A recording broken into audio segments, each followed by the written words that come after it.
What's up, guys? Welcome back to the VAR Check Podcast, the podcast where football's biggest debates go under review. Tonight, episode 24 will be between me and Ricardo, the OGs of El Merengue Culé. Sadly, Michel is out, and Amirali continues to be out as well. Amirali out for hamstring injury. Michel got sent off. Red card. All sorts of things. Yeah, suspended. So we will be holding it down. But guys, come on. Tomorrow, the Champions League round of 16 will either deliver some crazy miracles or just some solid confirmations. Last week, we all witnessed one of the most shocking nights of the season. Real Madrid didn't just beat Manchester City. They demolished them 3-0 at the Bernabéu. Federico Valverde with a hat-trick that nobody saw coming. And now the question I think everyone is asking, and a question that we will be discussing in depth tonight, is the tie over? Or is Manchester City truly capable of pulling off one of the greatest comebacks in Champions League history? If there's one team capable of doing it, you could make an argument that this Manchester City could at the Etihad. Well, I want you to know, I looked up the betting odds to see after the first leg of each game what the betting odds are for moving on to the quarterfinals. Let's hear it. So I have the statistics, but I want to hear the chat. Started off nice and hot.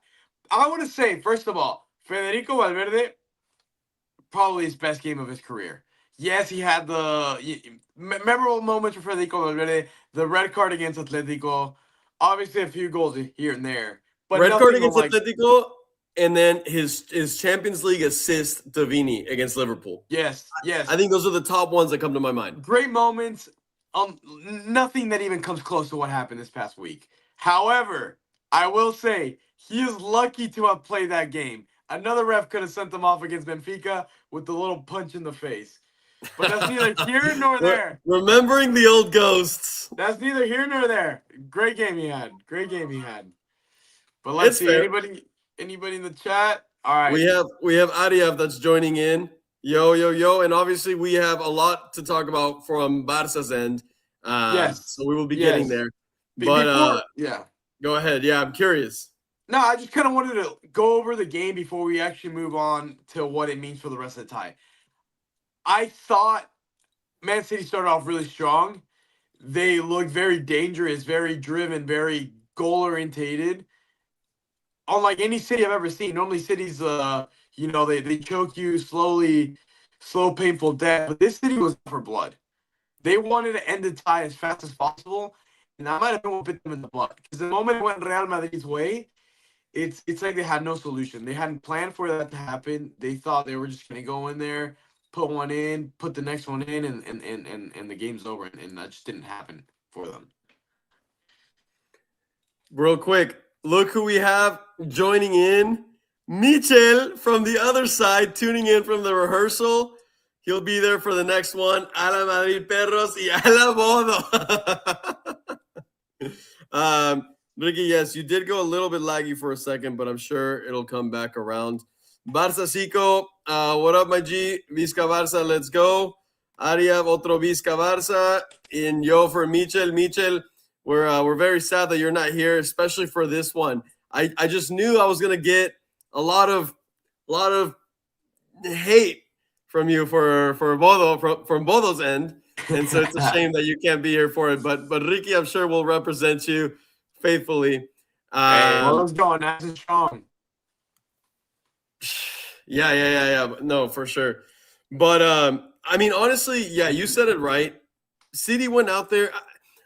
What did you think of? And I want to hear. This is a conversation with all of you guys. We're all in this together. What did everyone think? What did you guys think of Pep Guardiola's lineup moving into the first game with essentially 4 attackers? He had Haaland up top, he had Doku on the left, Semenyo down the middle, and Savinho. Essentially put 4 attackers coming in a little bit cocky, Ricky, what were your thoughts whenever you first saw that lineup? I mean, I haven't watched a whole lot of City this year, I'm going to be honest. So I didn't really know what to expect. I mean, I had a rough idea. I was a little surprised that Cherki didn't start. Now, I thought he was a regular starter for them. I'm going to have to fact check myself on that. So that was my big, but yeah, I agree with you. He went attack heavy. And not only did we see that with the lineup, but like we already mentioned, the way the team started, they wanted the goal. They didn't want to mess around. They didn't want to drag this game on longer. They wanted blood in the first moment. So, and then obviously, they created all those chances through Doku, who, I mean, if you guys saw our reactions, he was tearing it up. And I was waiting for the moment that the City goal was going to come and it was going to be through his legs. But, fortunately it didn't. Valverde then had that moment of magic. And what surprised me the most was City's lack of response. They completely fell apart after that first goal. And then it went to Real Madrid's side that shortly after, 7 minutes after, they found that second goal. That to me was the craziest thing. I mean, if you're Guardiola, how are you preparing the team for the second leg? I mean, I would guess you just have to motivate them. You just have to tell them 5-1 goal. The moment you get a goal early on within the first 25, 30 minutes, the game's back at play. And that's really what they're pushing for. They just need one goal. The moment it's aggregate is 2 goals down, I think it's not like it's a lot more comprehensible. And as a player, you can kind of get behind that. A 3-goal deficit's a lot mentally. I don't know. It's tough. So you were. Hopefully, we can fix you're lagging quite a bit, which is making it kind of hard to hear. Hopefully we can get that situated. Let me try to turn the Wi-Fi off. Maybe that helps.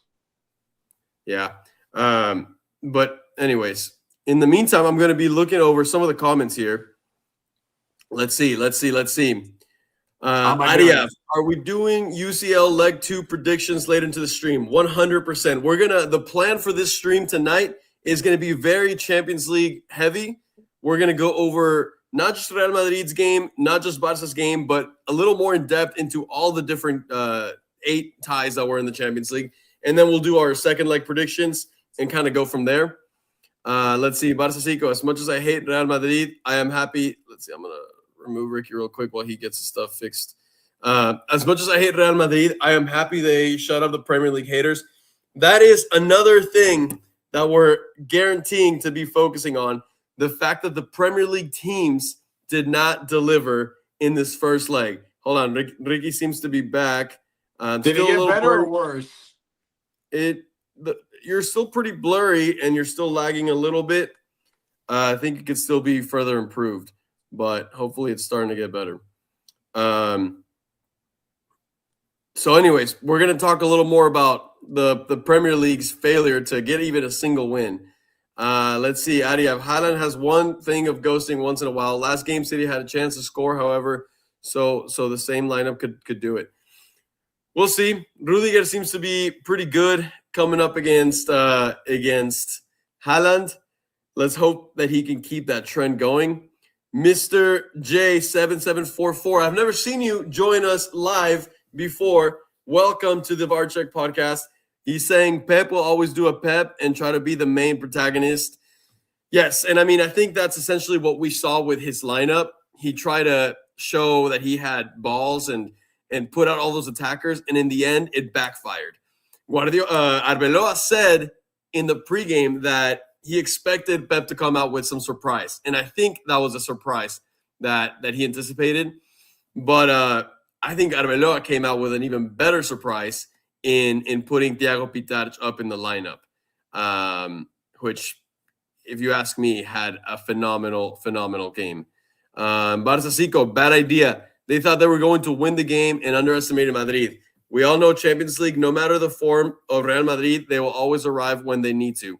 100%. I mean, I think even all of us underestimated Real Madrid. We didn't even think they had much of a chance, and they showed us up. And ultimately, That is why they're Real Madrid. That is why they have 15 Champions Leagues. You can never fully count them out, no matter how bad their season.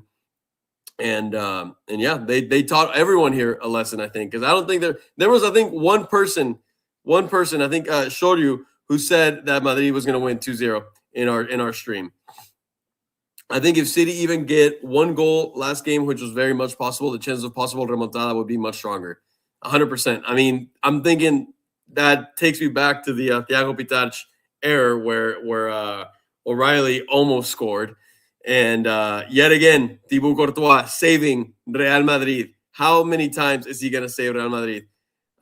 Ricky, you're still pretty much out. So, Ricky, you may need to switch to your other device. Nope. How are you doing right now? This is as good as it's going to get, I'm afraid. Okay. Yeah, no, this is better. It's starting to look a little bit better. Hopefully. And today the Wi-Fi is really struggling, huh? Is the number 16 coming home? Tricky. I'm still not gonna fall into that bandwagon just yet. Not just yet. Michel, a ver, Michel, what are you saying? City will score goals, but the question is, can they keep Madrid off the score sheet? That's the real question. And I agree. I mean, City, the thing is, I will almost guarantee City is going to score 2 goals. The real question is, what kind of form is Vini going to come in? He said it in the past few weeks, how he's been feeling a little bit tired. I do feel like Vini's performances in the past 2 games have maybe dipped a little bit. Against Elche, didn't really have the greatest of performances. I don't think he was very protagonistic. Thankfully, Real Madrid was able to find goals through Rudiger and who was the other one that scored for us? Oh my gosh, I'm forgetting right now. Rudiger and someone else. I'm blanking out. But Valverde, of course. God damn. And but yeah, Vini, I don't think was very influential in the game. And then against City, also I didn't think he had the greatest of games. So Mbappe is supposed to be back. They called him up for the game. Whether he's going to play or not, I'm not so sure. Personally, if I'm Arbeloa, I'm not starting Mbappe. I wouldn't even play him unless you find yourself in a situation where City has scored 3 goals. You're down 3-0 and it's a kill. Say that again, Ricky. Let's see what's going on here. Can everybody hear me right now? We seem to be having quite the difficulty with the connection. Can everybody hear me right now? I did. Just join back.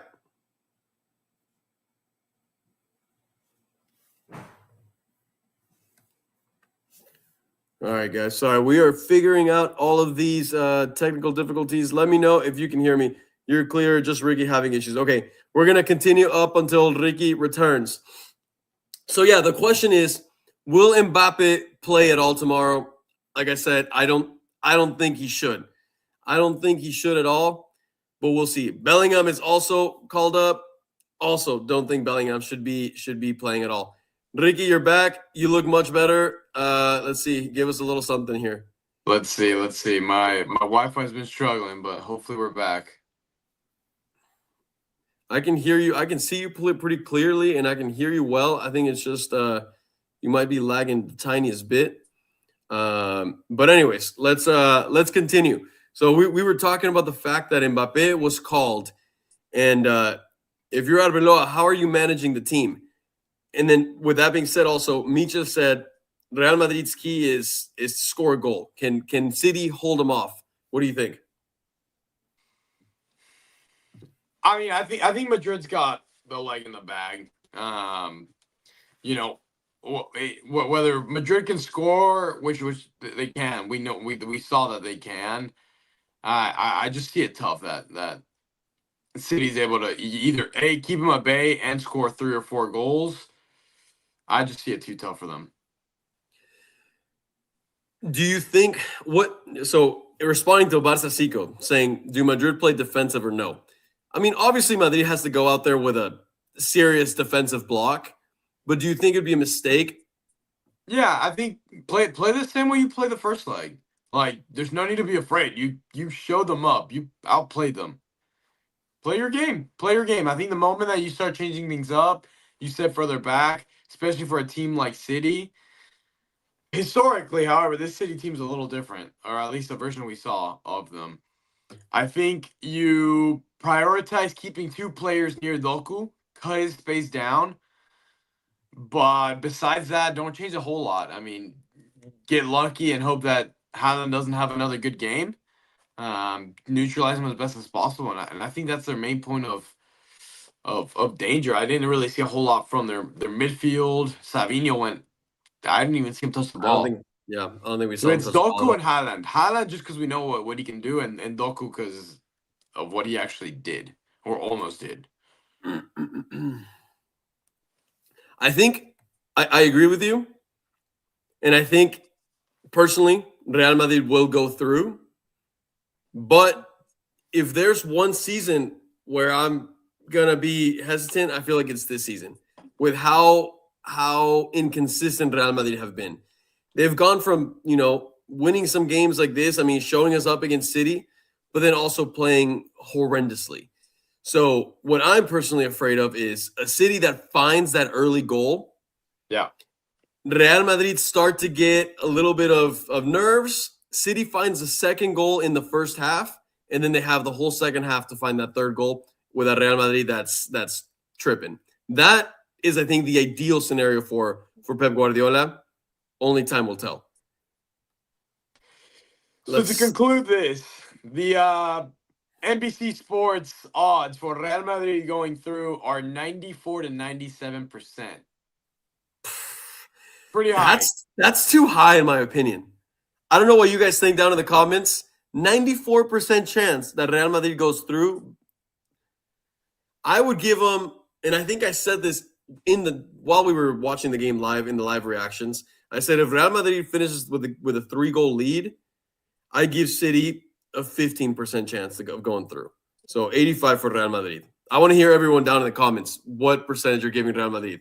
Ricky, where do you follow there? Exact percentage. I would give Madrid a 90%. I really don't see City overturning this one. We'll see.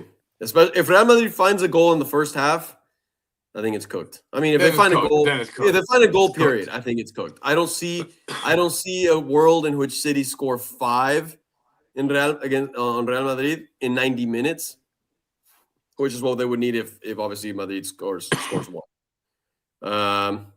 Cholo from Atlanta giving, I guess, Real Madrid 45% chance. Interesting, pretty low. Ariaf 78 to 85%, and looks like we may have lost Ricky one more time. He is really struggling tonight. So we'll see. We'll see. Ricky, we have lost you again. So let's talk real quick. Lineup. I really do think that Arbeloa will go with the same lineup as the first leg, and Pep will have to make some changes. As far as Pep's lineup, I think he's gonna. If I were him, I'd probably play Marmoush or Cherki. Savinho, I think, needs to come out, and Semenyo had a pretty good game. Mm-hmm. So maybe it's going to be deciding between Marmoush or Cherki to help out a little more in the midfield as well. We'll see. So let's switch things up now for the other side of Spain. Barcelona, who had their own moment of chaos. They were seconds, and I mean seconds away from losing to Newcastle before Dani Olmo pulled out that beautiful move. I will give him credit where it's due. That little body feint was pretty sexy. Gets brought down by, I don't know who it was from Newcastle. A shame. And then Barca's given that 94th minute penalty from Lamine Yamal, who ends up rescuing them. Now they return to the Camp Nou, where they're expected to finish the job. it'll be Ricky. It'll be interesting to see if you have the stats, the percentages that they're giving Barca for going through. But Newcastle already proved that they're not afraid of Barcelona. Yeah, I mean, we even the first time we played Newcastle in the group stage or the league phase, it was a tough match, and I think we struggled even a little bit more this past week. I think we saw a level of physicality that we had a really hard time matching. They definitely outperformed us there, and they were just dogs. They were just dogs, pressing really well, covering a lot more ground, and we struggled. We really did struggle to get anything going.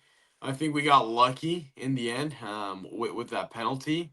I don't think I didn't see it coming. I'll say that much for sure. And even after the penalty, I was a little nervous. Like when Lamine stepped up to take it, I wasn't feeling too confident. And honestly, like I'll say it felt a little bit like robbery. I think Newcastle deserved that win. I'm not complaining that we got the goal though. They had a pretty good game. I was really upset about that, especially the fact that the penalty was given after the 4 minutes. Yes, I know Lamine Yamal got fouled, and there was some time that was lost in there, but all in all, I mean, that's already added time. It's not like there was anything crazy, in my opinion, that happened that warranted for him to keep playing. Whatever. It is what it is. That's just me as a Madrid fan, a little salty that Barcelona could have lost their first leg and obviously got the foul. It is what it is. But what do you expect in terms of the lineup for Barca in the second game? Lewa started, yeah, which we were started and he didn't do much. Unfortunately, when you look at Ferran Torres, he also hasn't been having the best of past few months, past few games. At this point, it's like my mentality is Lewa provides some aerial defense, especially when Newcastle in their corners, they're very dangerous. So Lewa does provide a little bit more of like an aerial threat or able to defend a little bit better than Ferran Torres would in those corners. But it is what it is. He didn't have the legs to keep up with them. Even though in theory he is a little bit of a bigger body, he didn't do anything.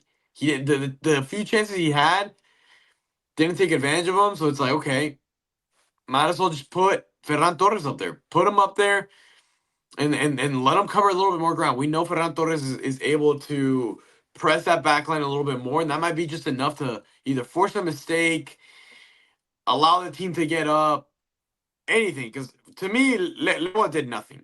The only defense that I would give Lewa, yes, I agree. He did not have a good game, but the fact that the Newcastle center backs are so big. I mean, Burns or whatever, yeah, he's like freaking 6'7", and a little smirk. And I'm just, if I'm from a Barcelona standpoint, I'd be afraid that yes, Ferran Torres is a little more agile, maybe a little bit faster, definitely a little bit faster than Lewa. But he's not going to be able to pin the center backs back to allow for proper, off the ball give and goes with Lamine Yamal, with Rafinha that could hinder Barca's attack. Whereas Lewandowski can properly pin the center backs and create some sort of play. Plus, also provide some more aerial threat because I won't say Rafinha and Lamine Yamal, they're not going to do that.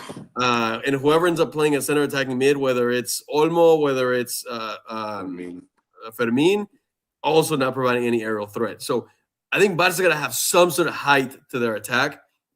And for that reason, I would still go for Lewandowski. But we'll see. It's definitely a tough call. Aside from that, the midfield, Pedri and Bernal. Bernal's been having pretty good past couple weeks, so it'll be interesting.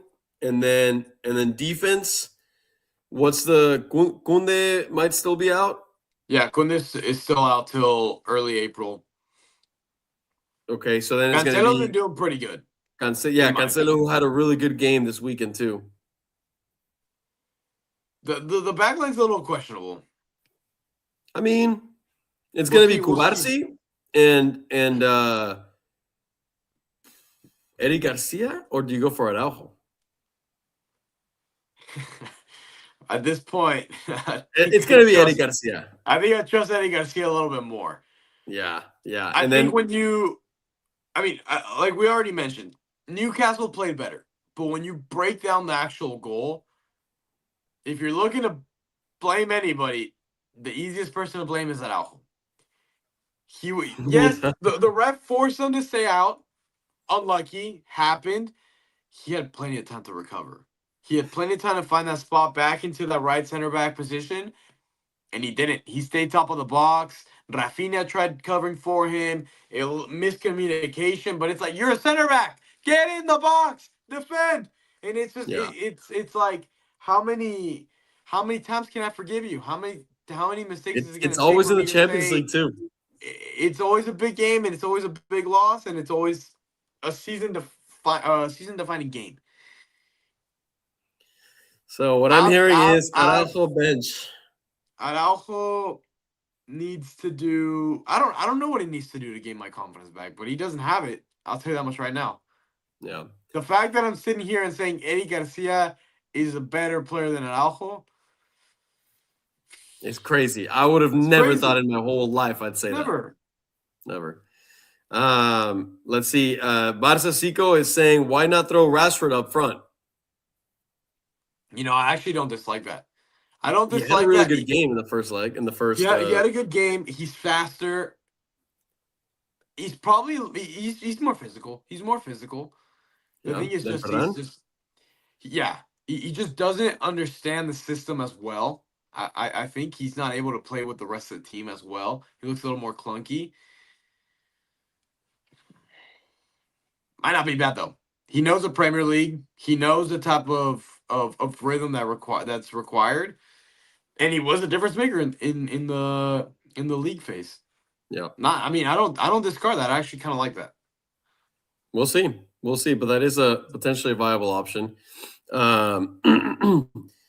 Ariev, you can look at it another angle. When Araujo didn't fall back, is the only time Newcastle scored. It also shows that he is important in the box.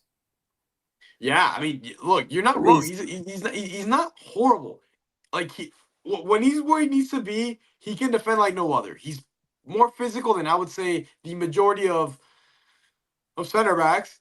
But the problem isn't his physicality. The problem isn't his ability to defend. Put him on Vini and he neutralized him 9 times out of 10. The problem is he has one lapse of judgment, and that's what's cost us for the past 4 years.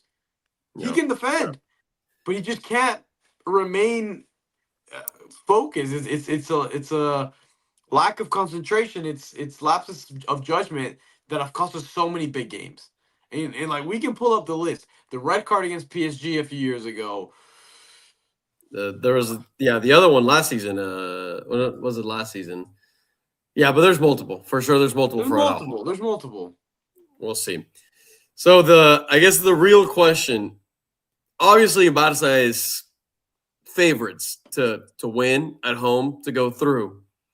But after what you saw in the first leg, the way Newcastle played, are you confident about it? How are you feeling for it? Without having looked at the statistics, this is how I feel. I feel like Newcastle is the better team. Newcastle is the better team. The only thing we have going for us is that we're at home. However, the statistics say we're 60 to 65% favorites. It's not crazy. I don't think that's about right. That's fair. But I feel like as a Barca fan, you're like, shit, man. I didn't like the way he played. The way he played. What do you think are the keys for Barca in this game? It's not lose your brain. Expect to be, again, manhandled. Expect them to just work a little bit harder, be stronger, win more 50-50 duels, which in La Liga, most teams aren't that big. So we can get away with our lack of size. So expect to lose that. Try to win the second ball. And if they get a goal up early, don't shit the bed. Remain focused. Trust the process. Trust Hansi Flick. Do not lose your brain. Trust the process and get a goal back. You know, I don't think it's gonna be an easy game. I'm not gonna sit here and tell you, yeah, we're gonna blow them out. We're at home. We got our supporters. Blah blah blah. All that stuff helps. But at the end of the day, it's 11 men against 11 men. We'll see. I wish Guimaraes was going to be back. He's still out injured, so it's a shame. You got Typhoon. Yeah, Ricky is right for sure here. Yeah, I think that's the right mentality to approach this. So we'll see. So, guys, I want score predictions from everybody down in the comments, and Ricky, of course, from you. 2-1 Barça. I think it's going to be an early Newcastle goal, and we're going to flip it around. It's going to be a scary game. Scary game down to the last 10 minutes. Wow. Oh, my God. Oh, we got Typhoon here, 2-0 Barça as a Madrid fan. Ariaf, 2-0 Barça as well. Showed you 3-1 Newcastle. And let me say, showed you the only one to correctly predict that Madrid was going to win their first game against City. Barça Cico, Barça 3-1. Cholo from Atlanta, Barcelona winning. So, you know, all in all, Barça pretty heavy favorites. But there's one thing to favorites and there's the other thing to do it. Because I would say last year Barça was favorites against Inter. They didn't do it. Barça was favorites against Roma. They didn't do it. Barça were favorites against Liverpool. They didn't do it. So this is Barça's real moment. They have to perform. And I'm sure with Laporta reelected as the president, everyone's going to be feeling happy. Now you can't let that distract you from the main moment. So all in all, I think both Madrid and Barça fans are going to suffer tomorrow and Wednesday. Hopefully for the good of everyone here watching the stream, given that everyone here is either usually Madrid or Barça fans, hopefully we're all happy, but especially Madrid fans. I think the fact that Barça won this weekend 5-2 definitely gives us confidence, but Newcastle did not do bad either. Beating Chelsea 1-0. Yeah. Like, both are coming in hot. Barça has the confidence of blowing a team out, getting, Rafinha hat-trick, Cancelo another good game. But Newcastle proved that they can beat another big team as well. We'll find out. And not just any other team, but the team that I had predicted to win the Champions League this year, which honestly is a perfect segue into continuing talking about the Champions League.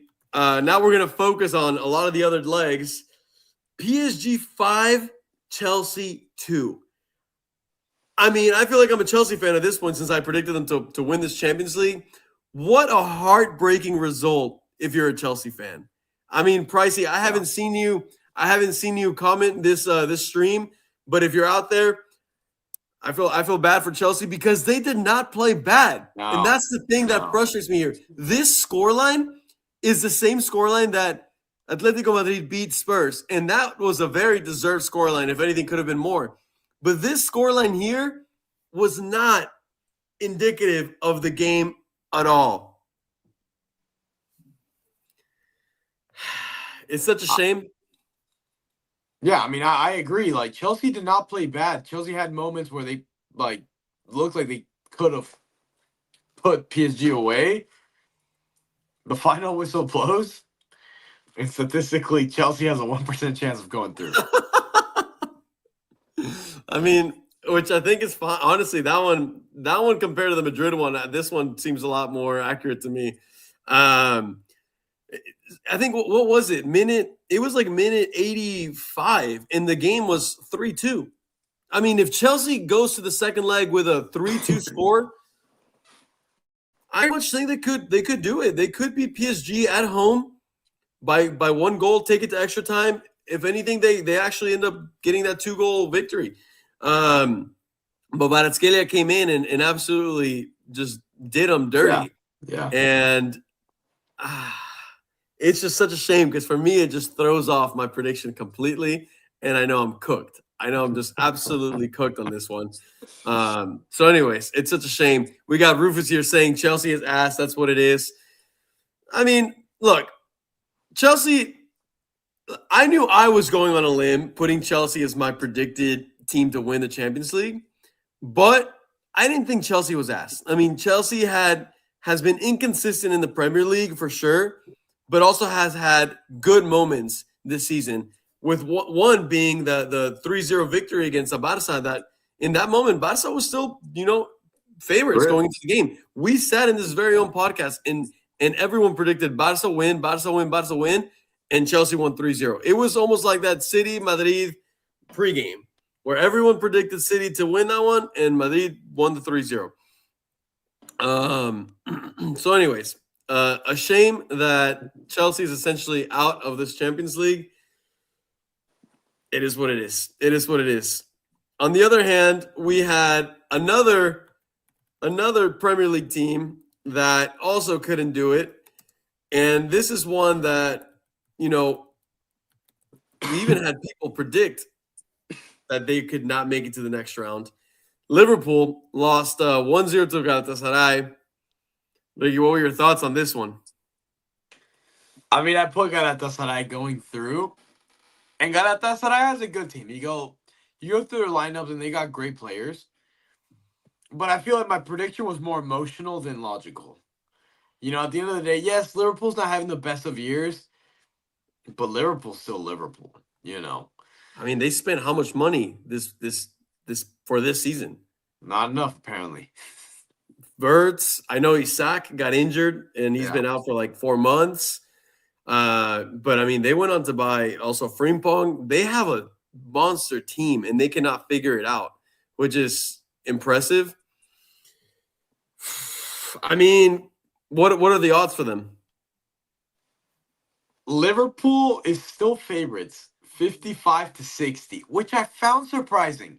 I really did find surprising. I know playing at Anfield is a different story. I mean, I've seen it with my own eyes. The way the fans play, the different size of field, how everything just feels like it's so much tighter.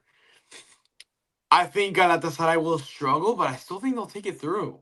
I foresee a tie at Anfield, a 1-1 tie, and I still think Galatasaray will take it. I'm hoping. I mean, I had Liverpool predicted, so in that sense, I still feel like Liverpool can win that game, but they're going to struggle a whole lot. They're going to struggle a whole lot. And I would personally love to see Galatasaray eliminate them. Why not? Yeah. Let's see what you guys are saying down in the comments. If Galatasaray hold it together, they will knock out Liverpool. Yep. I think Gala will see this out somehow, some way. Barça second leg, decided to score 1 or 2 just to fan with all 12, including the referee. I feel like we all want it to happen. We all want Liverpool out, especially us Barça boys. We still haven't forgotten about 2019. Get them out. And then Real Madrid fans too. I know y'all love dogging on Liverpool. All those finals. Get them out. Get them out. It would be nice to see. And just like Barça just said, I want all the Premier League teams to lose. I mean, me too. If you unite La Liga, whether you forget about the Barça-Madrid rivalry, you want to see La Liga teams dominate again, and you want to see the end of the Premier League domination. And if this is the turning moment, we'll take it. It's so simple. The Premier League has so much money to do whatever they want. They can buy whoever they want. They can steal players from us. And quite frankly, just, it inflates the market as a whole. So then it makes like our buying money even worse. So it's like every season we see them spend so much. And in the rankings, they're so much better than us in theory. But when push comes to shove and you have weeks like this, you can't help but have a smile on your face. I mean, how many seasons would you say that the Premier League has been considered the better league to La Liga? Since probably 2020, past 6 years. Past 6 years, I would even potentially argue further back. I mean, since Messi and Ronaldo left Madrid and Barça, which Look, 2019 or then Liverpool won, but I still think Barca was favorites. yes, yeah, fair. Before that, I think 18 Madrid won, 17 Madrid won. 18 Madrid won. 17 was when Barça won. No, 15. Sorry. Madrid Madrid won 2014. Then they won 2015, 2016, and 2017. That's when they got all three back to back. And then it should have been Barca. It was Liverpool. And after that, I feel like that's when the Premier League took off. When the Prem took off. In that time, how many Prem teams have won it? Chelsea won it once. Well, Yeah. Obviously, Liverpool at one time against Spurs. And City won it just once. I mean, that is not true domination like we saw. No. In the meantime, Madrid has managed to win it once or twice. PSG won it that other time. So we'll see. We'll see how many Premier League teams come out alive. To finish off with the Premier League conversation, I mean, I don't think we need to spend much time talking about Atletico Madrid versus Spurs. That was, in my opinion, the complete utter domination from Atletico. I do want to say one thing, and I know I've talked to you about it. You don't really agree with me.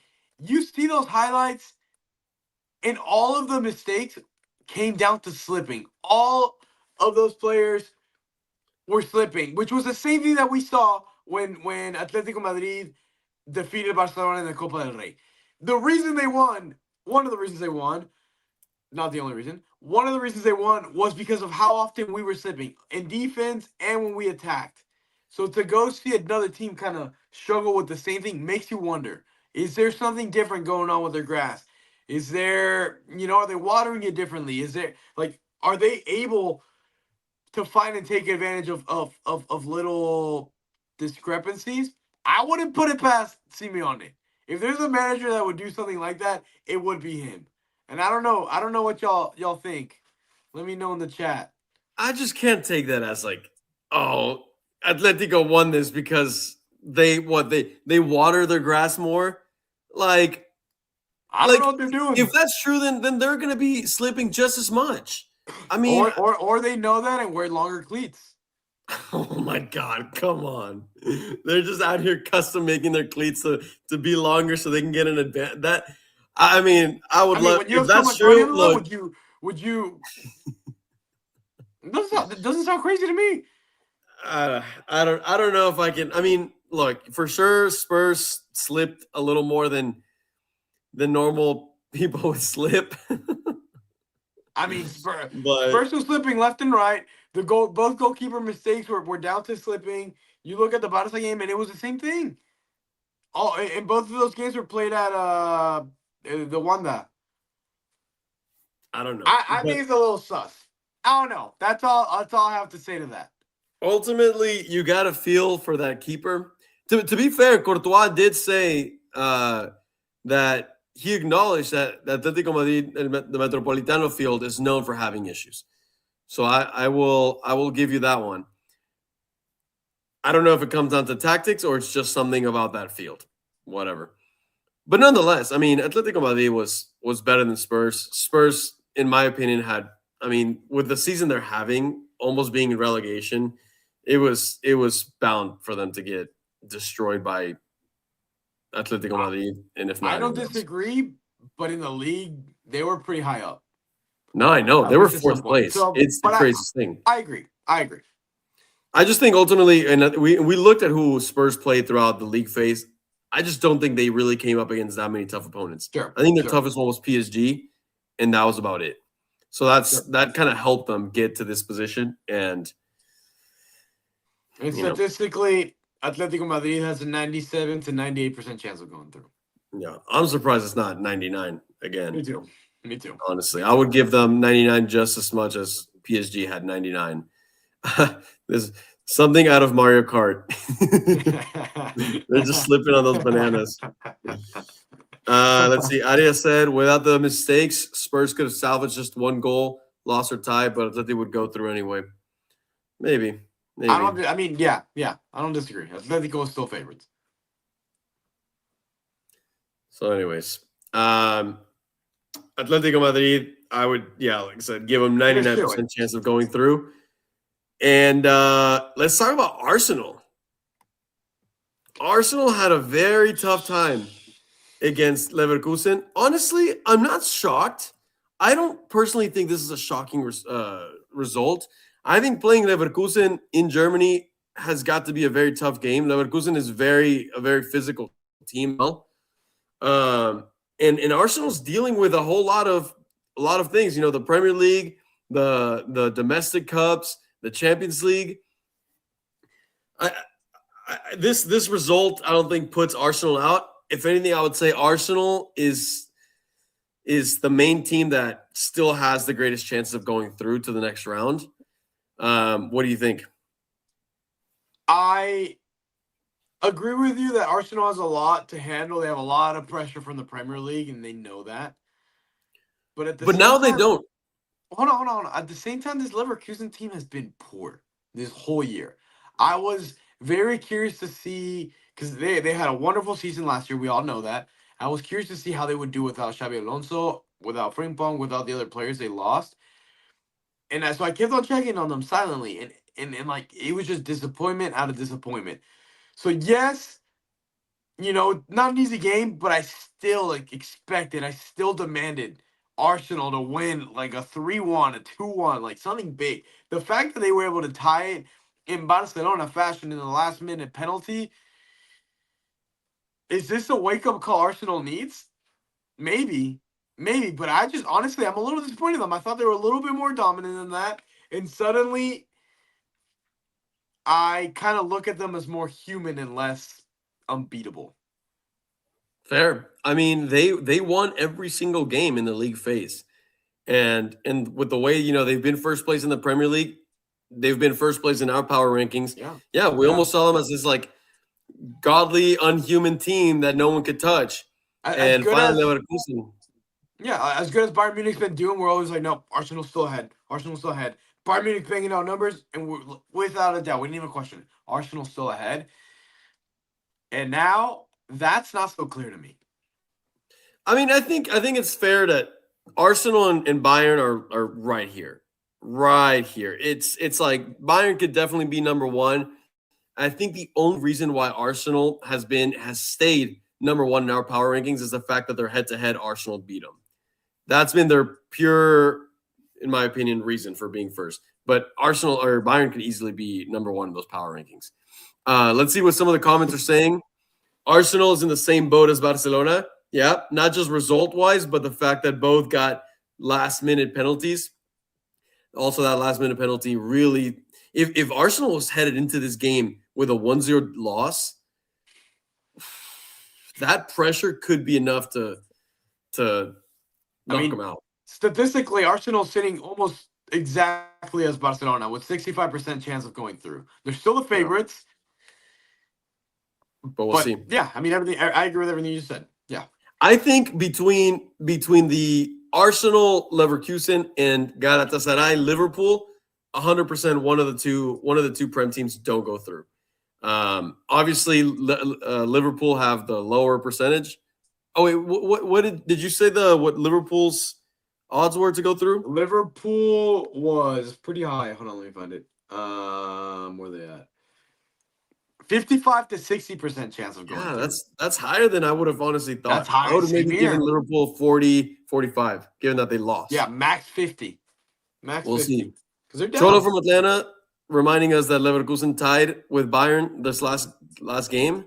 Okay. Which is interesting. Okay. That's sure. One to keep in mind. Arsenal still go through, but it would be amazing if they get knocked out at home. Mm-hmm. Arsenal to get eliminated. Please, please, please shut them all up. I'm supporting Leverkusen. I will say this is if Arsenal was in the other side of the bracket, I'd also be pushing for them to get eliminated. But the fact that from a Madrid standpoint, they're the only hope that I really have for Barça to not make to the final, I need him. I need him to go. Put Barça Zico's latest comment up on there. I'm right there with you. The last one, yeah, I'm right there with you. If we can get them knocked out, you will not hear me complaining, and it'll be back to what I was saying. Another Premier League team down, and for us, I don't know. Part of our competition down, but be careful. We still have to take care of our own business. Yeah, right? We can't be looking too far off in the distance. But you wouldn't hear me complaining. Be careful, because the last time Barca's had easy routes to the final, they find a way to bottle it. So until you're there, you're there. Let me see. Then I'm going for Bodo. At this point of the season, Arsenal have gone handball mode. They're now just playing to win, just like they are doing in the Prem, because they don't want to bottle again. I can't, honestly, that's fine. That's fine. Arsenal has bottled enough Premier Leagues, and if this is what they finally needed to do to make sure to ensure that they get that Premier League title, I have nothing against it. I have nothing against it. Pricey's back. No, Pricey. Back. Where is he? Oh, Pricey. Oh, yeah. You already missed the Chelsea conversation. R.I.P., brother. I'm sorry. Look, Pricey in the chat. Yo, Pricey. Damn, Pricey got over like that. Yeah, R.I.P., Pricey. I'm sorry, man. I'm also equally sad because obviously I had Chelsea in the final and winning it also. R.I.P. Anyways, so we'll see what Arsenal does. I'm still hopeful that they go through because I need someone to really put up a fight against Barcelona in case they all make it to the semifinals. And to finish off talking about all the round of 16 matches, how could we forget the Cinderellas themselves, Bodo Glimt, who have already beat Atletico, have already beat City, have knocked out Inter Milan from the tournament, and have now beat Sporting, which I'm curious to also hear what their odds are of going through to the next round, given that they have won the first game 3-0 and now have to go back and play in Portugal. What are they?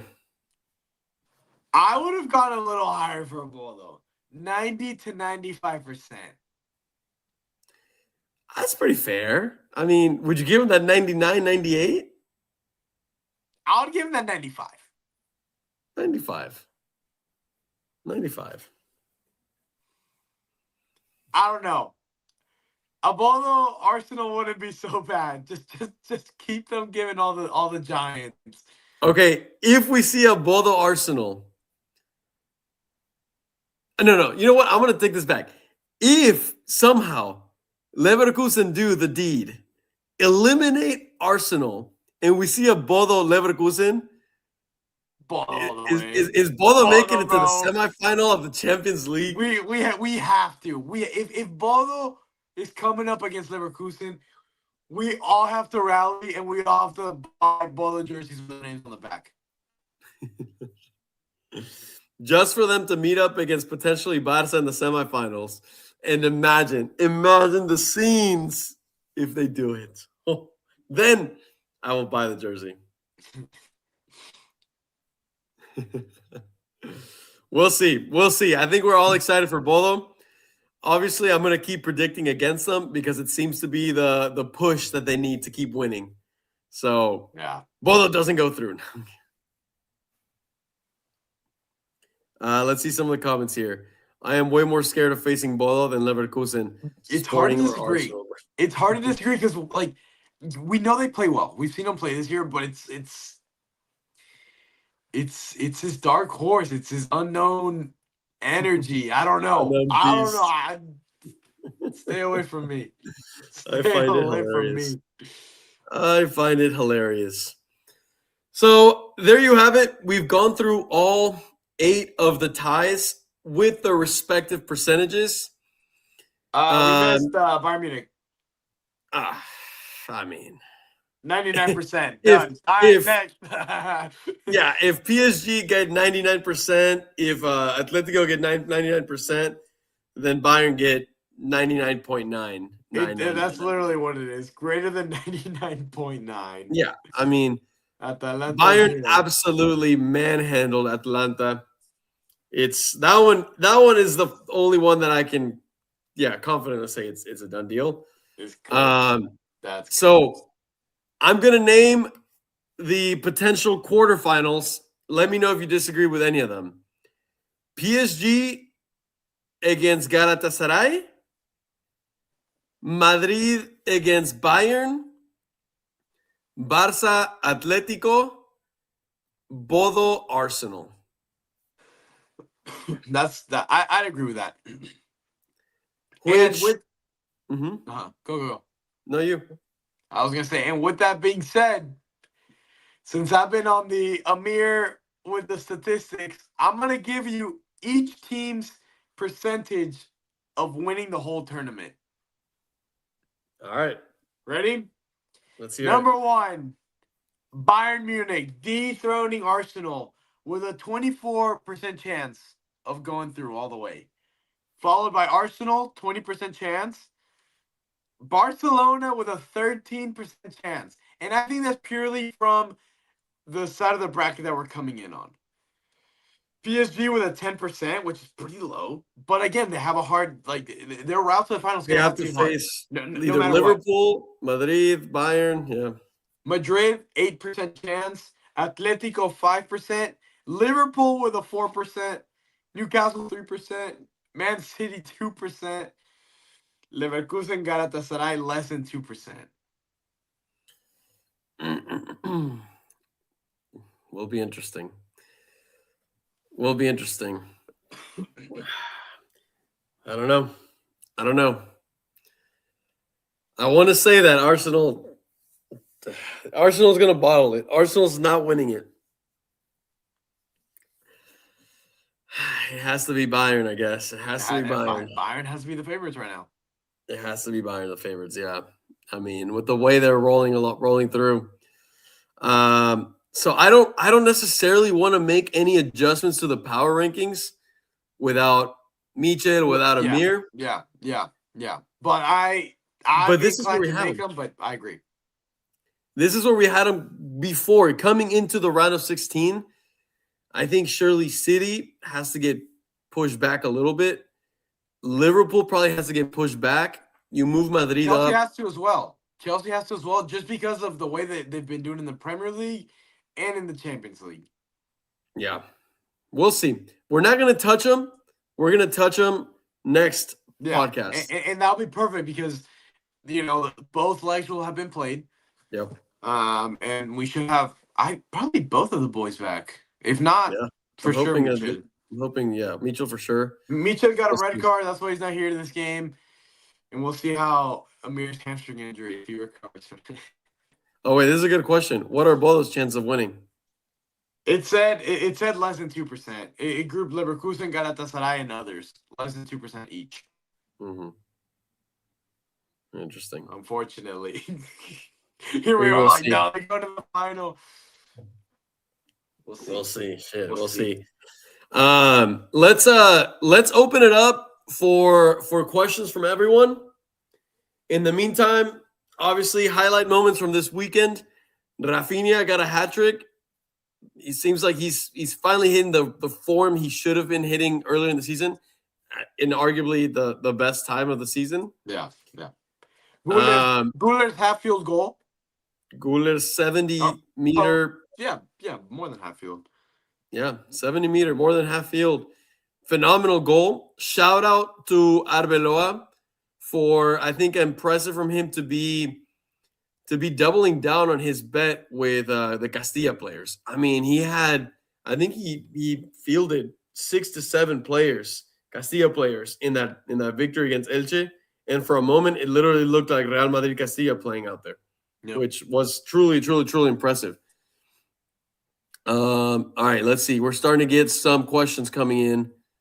Should Mbappe play? We talked about that earlier.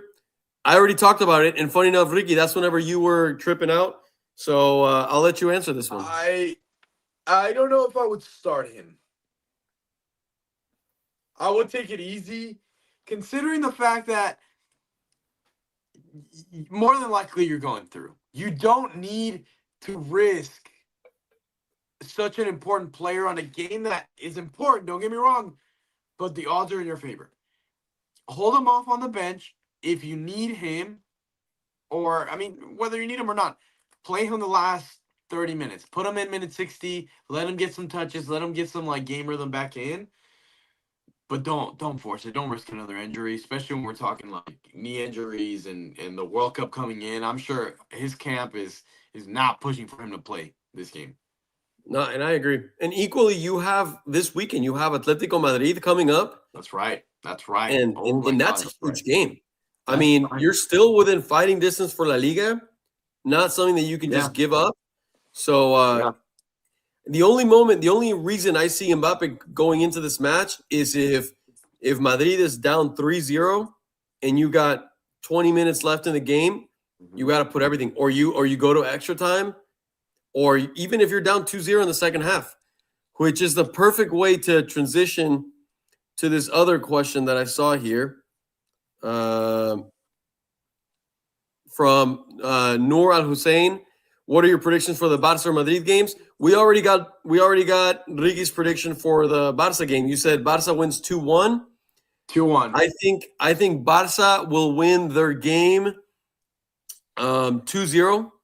2-0 as well. As some of the other people already predicted. Go ahead. I think for Madrid City, I'm actually going to put a little bit of money on City winning. Not winning, not going through to the next round, but I think they'll win the game. 1-0 by 1 goal. I do also think City's going to win, and I think Madrid is going to suffer. If you're a Madrid fan listening right now, brace yourself, buckle up. I know Madrid. I know the Madrid way. We're going to suffer. I think City's going to find an early goal. And on top of that, I do think they're going to find the second goal before halftime. And we're going to be fighting for our lives in that second half.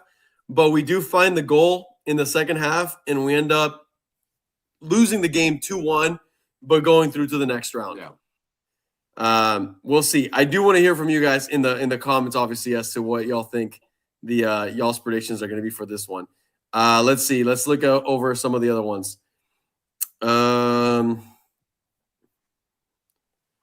Pricey Chelsea comeback.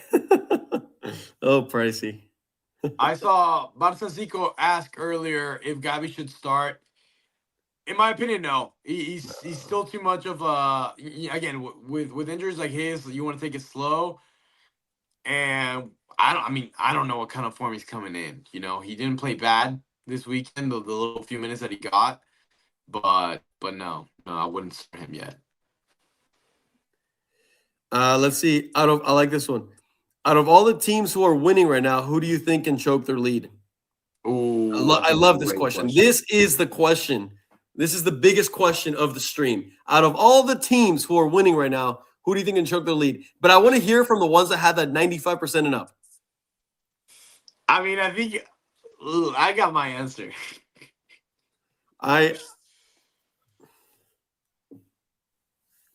No, I wasn't even going to say Real Madrid. I was going to say Atletico. Oh, dude, Atletico's not choking. Atletico's not choking to Spurs, not to the Spurs. Atletico is known for playing really good at home and then getting damn near close to choking it away. This is Spurs, dude. This is Spurs, a team that's fighting for relegation in the Premier League team. Atletico is not going to choke this. If anyone's going to choke it, I don't think it's going to happen. But if anyone's going to choke it, I think you know who I'm thinking. I hate to say it. I don't even want to say it. I wish I could confidently say it. I don't know if as much as I want to, I don't know if I can agree with you. I don't know. I don't think it'll happen. But if I had to choose, if I had to put money between PSG and Chelsea, Atletico, Spurs, Bayern, forget that. Bodo Sporting, or Real Madrid City. It's either Real Madrid or Bodo. And I hate to say that I feel like City has a greater chance of coming back at Etihad than Sporting in Portugal. I'm just purely answering that question. Purely answering that question for the reasons that I already stated before. We'll see.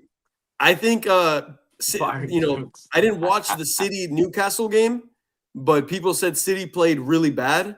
They ended not City Newcastle. City West Ham. People said City played really bad. They tied the game 1-1, which now gives Arsenal a 9-point lead in the Premier League. But nonetheless, I mean, I know City's going to come out like dogs. I know they're going to have a little chip in their shoulder following that 3-0 loss, and they're going to fight for it. They're going to fight for it, and it's going to be close. It'll be close, but we'll see. Let's see. Any other questions? I'm not seeing any others. Barcico, Ricky, is that a real background? If not, you need to make it a reality. It should, right? That would be a cool one. That would make it a reality. This final one here. Why do you think Valverde has started playing amazing out of nowhere in Madrid's last 2 games? I think a big part of it, and this is actually a great question. One, he's returned to his natural position, right? Under Xabi Alonso, we saw him play right back for the majority of Xabi Alonso's stint, on top of the fact that he was not happy playing under Xabi Alonso. But so yes, him returning to his natural position. But the real reason that I attribute this to is, funny enough, the fact that Mbappe's been out. The fact that Real Madrid is only, and I'm not blaming this on Mbappe, but I think the fact that Real Madrid has only played with one of those attackers, Vini / Mbappe, and also Jude being out, has allowed Valverde to liberate himself a little bit more. Madrid's found a little more defensive stability in Tchouaméni, in Camavinga, in Pitarch, in whoever else. And like I said, it's allowed Valverde to liberate himself a little more offensively and flourish in his goal scoring opportunities.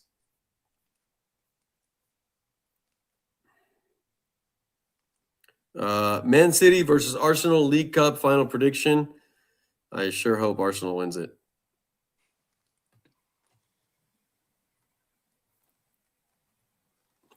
City were bad against West Ham, but clearly played like they were focused on the second leg.